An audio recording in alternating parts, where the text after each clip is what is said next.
इच्छा का कोई अंत नहीं, पल की तो खबर नहीं, फिर चिंता कल की क्यों। एक दिन एक सेठ जी को अपनी संपत्ति के मूल्य निर्धारण की इच्छा हुई। लेखाधिकारी को तुरंत बुलवाया गया।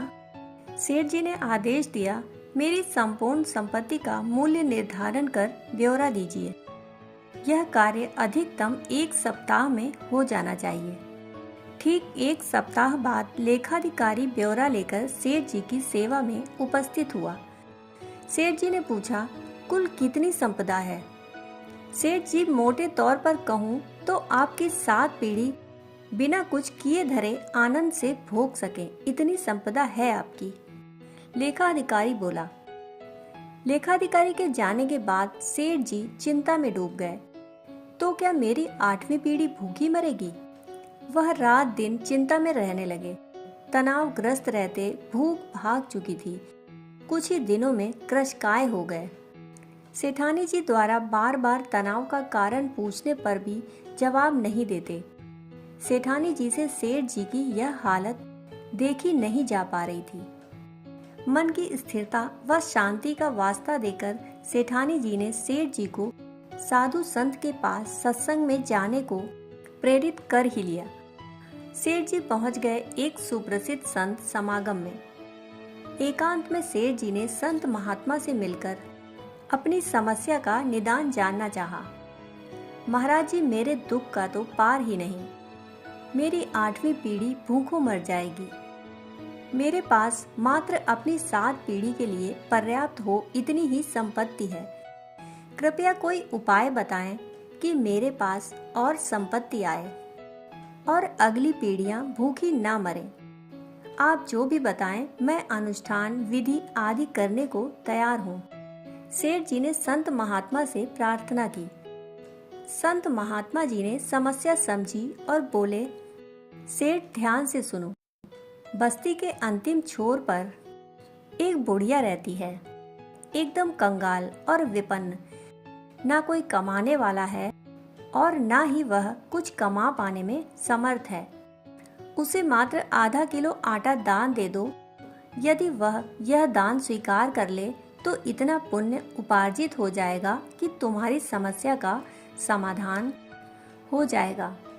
सेठ जी को बड़ा आसान उपाय मिल गया। अब कहाँ सब्र था उन्हें। घर पहुंचकर सेवक के साथ 1 क्विंटल आटा लेकर पहुंच गए बुढ़िया की झोपड़ी पर। माताजी, मैं आपके लिए आटा लाया हूँ, इसे स्वीकार कीजिए। बेटा, आटा तो मेरे पास है, मुझे नहीं चाहिए। बुढ़िया ने स्पष्ट इनकार कर दिया। सेठ जी ने कहा, फिर भी रख लीजिए। बूढ़ी माँ ने कहा, क्या करूँगी रखकर, मुझे आवश्यकता ही नहीं। बूढ़ी माँ ने स्पष्ट इनकार कर दिया। सेठ जी बोले, अच्छा कोई बात नहीं, 1 क्विंटल ना सही, यह आधा किलो तो रख लीजिए। बेटा, आज खाने के लिए जरूरी आधा किलो आटा पहले से ही मेरे पास है, मुझे अतिरिक्त की जरूरत नहीं। बूढ़ी माँ ने फिर स्पष्ट मना कर दिया। लेकिन सेठ जी को तो संत महात्मा जी का बताया उपाय हर हाल में पूरा करना था। एक कोशिश और करते हुए सेठ जी बोले, तो फिर इसे कल के लिए रख लीजिए। बूढ़ी माँ ने कहा, बेटा कल की चिंता मैं आज क्यों करूं? जैसे हमेशा प्रबंध होता आया है, कल के लिए भी कल ही प्रबंध हो जाएगा। इस बार भी बूढ़ी माँ ने लेने से साफ इनकार कर दिया। सेठ जी की आंखें खुल चुकी थीं।